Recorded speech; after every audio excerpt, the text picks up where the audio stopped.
Well, it seems to me to be essential. Social action is embedded in a society.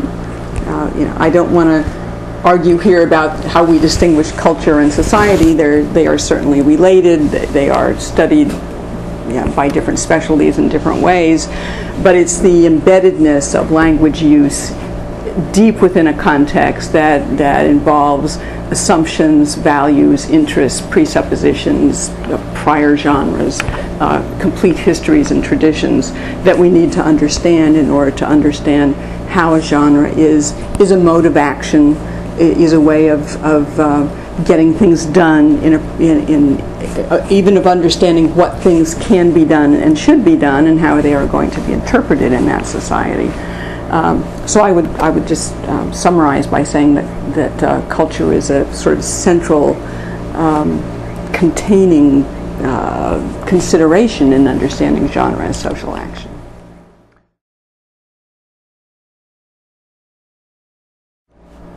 I guess I have to start up asking what definition of culture, or what is culture, and that is highly contested in many areas. In anthropology, certainly that's one of the enduring topics of discussion.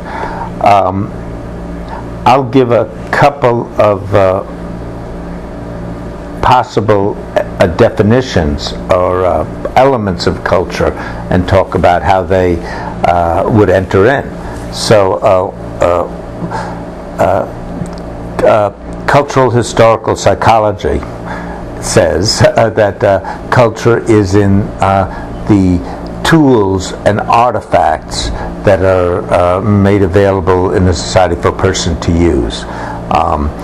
And one can certainly see that the media of communication and the genres, as well as other elements of language, are historically evolving and available tools around which one, through which one can carry out social interaction.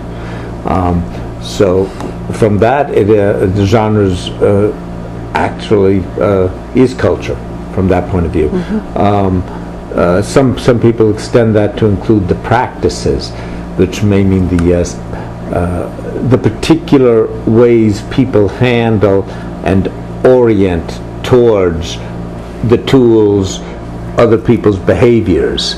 And again, genre can be seen, especially when you start looking at it from a kind of a psychological view, as creating a kind of disposition or an orientation towards events, sets of reactions, sets of evaluations. So in that sense, a genre can also be seen well intertwined with culture, and in fact a means of carrying out cultured behavior in the sense of habitus. And so that's also something that people use to talk about as culture.